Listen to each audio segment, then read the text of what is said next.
Welcome to the show, Nicole Sperling. Nicole is the media and entertainment reporter for the New York Times covering Hollywood.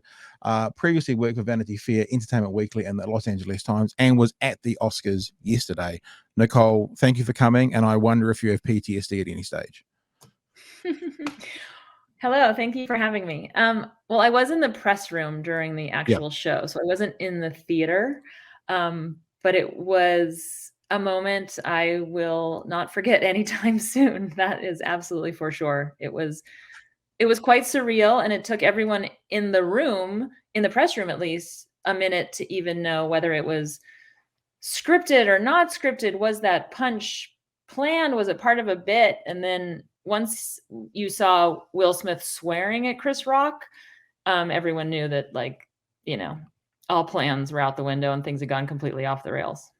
What happens normally in Oscars is a person will win an award and then come into the press room and get Q&A from the reporters. I haven't seen any footage anywhere. I'm assuming that didn't happen yesterday, because if it did, I mean, there's some very plain and obvious questions that I'm sure you guys would have wanted to throw at Will Smith. Yeah, we knew quickly that he was not going to come back to the press room after that. It was interesting that he went to the Vanity Fair party and put on a show and danced and sang to his own music and had a good time for the cameras. Whether or not that was show or not, it did in fact happen. He was not also at the governor's awards, the governor's ball, which happens right after the show ends, which is just upstairs from the theater. He wasn't there. In the press room with all the reporters and journalists, other people came after Will Smith, but there was two awards after him. What was the general feeling when obviously other artists, other actors and filmmakers were being asked about that event, that incident? What were other people saying about it? It was actually really kind of sad for those winners because, they get to go back to the press room and they get a lot of time to answer questions and really kind of dig deep beyond their 30-second acceptance speech they just gave. So it's often a time they really enjoy. And the press room was completely distracted by what had happened and trying to parse out what was coming next. And then Will was going to win, and then his speech, and then you only had 2 awards left. And it was such chaos on the side of the journalists just trying to put stories together at that time, that those guys, when they came back, men and women, really got short shrift when it came to the kind of questions they were being asked. And they were Amir Questlove Thompson, who won for Summer of Soul right after that moment, came back, and it was the first question asked of him, and he declined to comment on it, which was probably the smart thing to do for him. And then it kind of stopped. The questions were not being asked about that because it became clear that no one was going to answer them. But it was just the whole evening was hijacked by this moment. So everything turned to chaos after it. It was like the Kanye and Taylor Swift moment, but elevated 1,000-fold because there was an assault that happened in front of 1 billion people around the world, an actual assault. In fact, it's one of the conversations that's been going on online is that if that was a member of the public or a member of a crew from another movie or almost maybe anyone else that had walked up on stage and slapped Chris Rock, there probably would have been security flying at them from the side. There probably would have been handcuffs.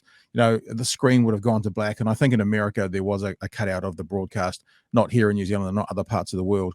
And that person would have been derided by the world over today as a lunatic, as a terrorist, as an assailant. Yet Will Smith has been getting a lot of support. I was going to bring up an article. I'll bring up an article here, actually from the NYTimes. But it was one thing I really wanted to mention. The heading of the article is Will Smith's Oscar slap of Chris Rock settles it. We're done with black hair jokes. And I highlighted a part of it that says this. But his instinct, speaking of Will Smith, to protect black women, to protect his black life, was absolutely correct. Our hair, a particular point of vulnerability, even for those without of us without it. Even of those of us without alopecia, is not something to be mocked. I guess I've put up this clip on this YouTube channel, so I don't really understand the culture around here, but sitting from this side of the world looking in, I don't understand how anyone can defend a joke about hair even if it was a joke about a bad movie you acted in and here, and that involves an assault, makes there's no logical sense here that I can see. What about from your side of things, or your perspective from being there? Well, I think there has been a varying degree of responses to this, and I think there are lots of opinions that are going around at this time. I do the joke was tasteless. I think everyone can agree on that. Sure. But the response was over the top, and it was too extreme. I don't think there's not a unified response here. We just saw the Academy issue its statement saying they're starting an investigation into this behavior and that they don't condone this violence. It is interesting that that the LAPD is not chosen to prosecute because it is an issue of assault, but their argument is that because Chris Rock has not decided to press charges, they're not going to go forward, or at least not, I'm sorry, not to prosecute, but to investigate. So, fame gets you a lot of things in this world. And in this case, you're absolutely right. If it was a person off the street, if it was a crew member, if it was anyone else, and they did that, they would have been cuffed and taken away. They would have been taken out of the theater. And it's just so crazy that 20 minutes after this happened, he then was given the Best Actor Oscar. And the fact that he hijacked his own moment in a fit of, rage or whatever it was is also unbelievable. And he hijacked the moment from the Williams sisters who, got to see their life story come to fruition, got to see it recognized in all these places. And this was the one award they were winning that was going to, give them all that validation for the film itself. So that moment was hijacked as well. Yeah, and I mean, not to belabor the point about if it wasn't Will Smith, in the New York Times, of which I am a subscriber, actually, that we've got a very good rate here in New Zealand. You guys wrote this morning that about the investigation and that they are going to investigate it, but again, it feels a little bit too little, too late to me. I mean, if it had been a journalist running from the press room there would have been instantaneous action gone, and that then married up against a fucking standing ovation for Will Smith winning it straight after he had just assaulted someone. And let's not beat around the bush here. That was an assault that if happened on the street between two people, someone would be arrested. The standing ovation and the love shown to him, I get that people did. I get what Questlove did, and I thought Questlove actually handled it quite sensibly when he just did his speech. But nobody's saying anything. Like, nobody saying anything. I was thinking someone's going to say something at some stage. I mean, like the winner on the night for saying something was probably Amy Schumer. And for people who haven't seen this, I didn't see this till today because as soon as it happened, I went into must report this kind of mode. But for people who didn't see, Amy Schumer came back in quite soon after the event, and this is what she said. I've been getting out of that Spider-Man costume. Did I miss anything?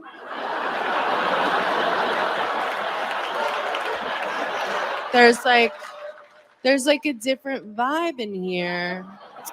So brilliant.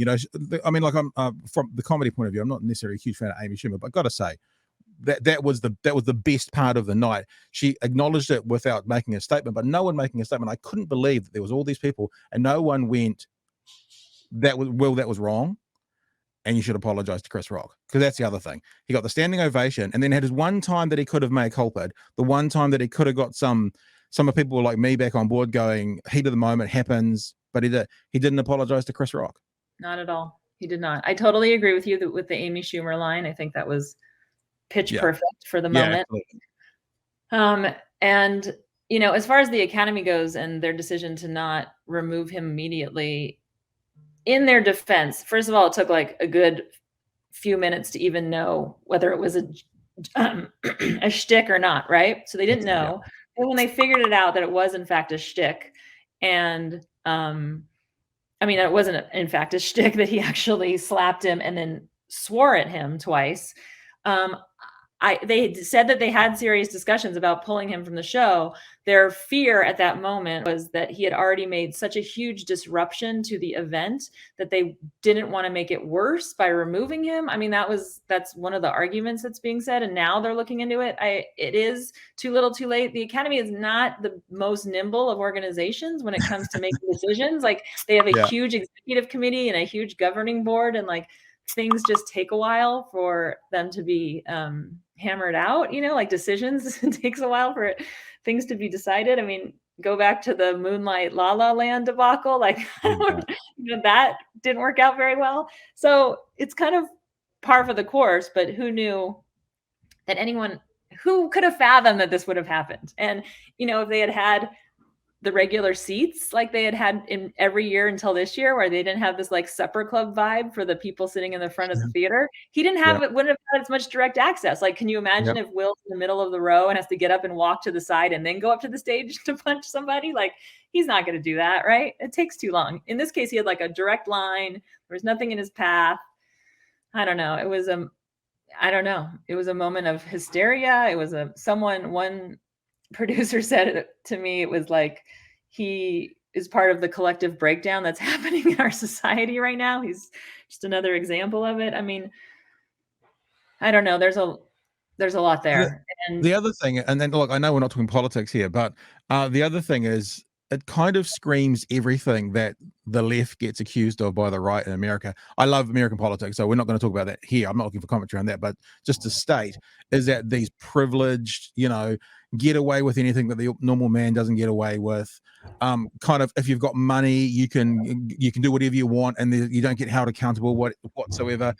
Even American politicians, Ayanna Pressley, first of all tweeted out, and it's been removed, so I've got to read it from over here. It says, "Thank you, Will Smith. Shout out to all the husbands who defend their wives living with alopecia in the face of daily ignorance and insults." Now, she deleted that tweet, and that was reported in the LA Times. But she went on to also say, "My life's work has been about trauma and healing. I'm a survivor. I don't endorse violence in any form." Well, hang on. She did good. She just endorsed violence. And it's like everything about this that I think there is a lot of unfair and undue criticism. This is like a stereotype of all that unfair and undue stereotype and criticism. And I'm just like, I get what you were saying because you were there and the feeling, but I was in shock. I was making a video, and I put mine out before the Oscars had finished, like straight after he won. And even I was kind of like a little bit shaky, going, "What the fuck have I just seen?" It was so bizarre. Mm-hmm. That feeling that you had was here and heightened as well. So I understand how you felt that. Yeah, I mean, there's a ton of hypocrisy out there. There were also a lot of people that I spoke to right after it happened that were appalled by so many of the things that happened, that were appalled that there was any standing ovation at all. And, in a lot of that, it's like muscle memory. Like, they stood up because he won an award, and then half of them sat back down. Like, I think people were so stunned by the moment that they weren't fully, grasping what had just happened, and they watched an assault take place on national television, on international television, we should say. So, I think there's a lot of processing that's still going on right now. And I think there are a lot of Academy members who are calling for severe action here. I mean, I don't know what's going to happen. We've had lots of people who have a lot of fame in this country who can get away with a lot of things. So it would be surprising if something happens. I think a lot of people would likely welcome it. I mean, I think most agree that the joke was tasteless, but we've all sat through tasteless jokes. We've been the recipients of tasteless jokes. We've told our children how to respond to tasteless jokes. Like, you don't hit somebody when you're upset with something. So it could have definitely been. Let's hope Will Smith never goes to an awards ceremony where Ricky Gervais is hosting. Good grief! Imagine what would happen there. Well, hey, look, I want to ask you one other thing, and this is really me wanting to data mine your expertise as someone who's on the ground there. I'm not going to play the whole clip. I'm just going to play the first part of it. I'm not even going to play the sound. Is where the reaction that Will Smith gave immediately was very different from the reaction he did on stage. So I'm playing this so people won't hear it, but this is where Chris Rock makes the joke. That's him making the joke there, and then Will Smith laughs and claps, and then the camera cuts away. Now, what I'm really interested in is what if the camera had stayed on him, what was the reaction between him laughing and clapping and what we're seeing now, which we don't need to see again. Because there has been a lot of talk over the last couple of years about Will Smith and Jada Pinkett Smith's relationship to do with what was his name? August. Or anyway, the guy that supposedly got in between their relationship, August entanglement. And people have used words like demasculating and that kind of stuff for Will Smith. And I just had I was wondering, I guess what I'm saying is, from the inside reporting on this, looking at, is any of that ring true? And could any of that have contributed to this? This is the famous red table talk where this meme here from Will Smith got put out, where it looked like he had just been tortured on the inside. And for people who don't know, it's where Jada confirmed that she had a relationship with this guy August, who was a young, I think, hip hop artist, but denies Will ever gave his blessing, claiming the two were separate at the time. Will Smith glaring becomes a meme. The word Googled, and the world Googles the word entanglement. There is a lot of, like, when Jaden Smith put out a tweet yesterday that said, and that's how we do it. There was a lot of commentary on his tweet of people saying, so August gets in between your mum and dad, nothing happens. Chris Rock tells a tasteless joke, he assaults him. Does the history of that have any part to play in this, in your opinion? I mean, I don't know the psychology of Will Smith, and I can't really comment on what's happening. We've obviously seen this man's been in the public spotlight for many, many years, and he's had those ups and downs. He's been a beloved actor for all those years, and this was going to be the pinnacle of his career. And all I can say is, it's never going to be talked about as the pinnacle of his career. It's going to be talked about as, the moment he completely lost control. Yeah, and it's still unclear whether or not there'll be repercussions in terms of if other people in Hollywood want to continue working for him. He has a lot of movies and projects coming out with high-level studios, and no one has commented yet on whether anything would go away. And I think that will all depend on how public perception of him continues, in the next days and weeks and months. There's also, all these projects are really expensive and are a lot of money. And so when a lot of money is at stake, people tend to always use their values as the thing that drives them. So, although we have seen that, as you're saying, about public pressure, when the Me Too movement kicked in, there were several productions where people were removed, and and production houses lost money immediately. So what I hear you saying, without saying it bluntly, is, this is what I'm thinking now, not what you're saying, is, let's see if an assault from one man on another is as serious to the bottom dollar as what the Me Too movement was when it came in. Because at that stage, there was tons of things that were cancelled and people were removed from all sorts of projects. So that will be interesting to see. But look, we've probably kept you longer than we should. Nicole Sperling from the New York Times, media entertainment reporter. Thanks for joining us. Really appreciate you coming into the bottom of the world for a bit of a chat about what's happening. I said yesterday, this is the biggest news story in the world for the next 24 hours. I don't think it's the most important news story in the world, but there's no question it's the biggest news story in the world at the moment, and we really appreciate your insights into it. Well, thanks for having me. I appreciate it. Take care.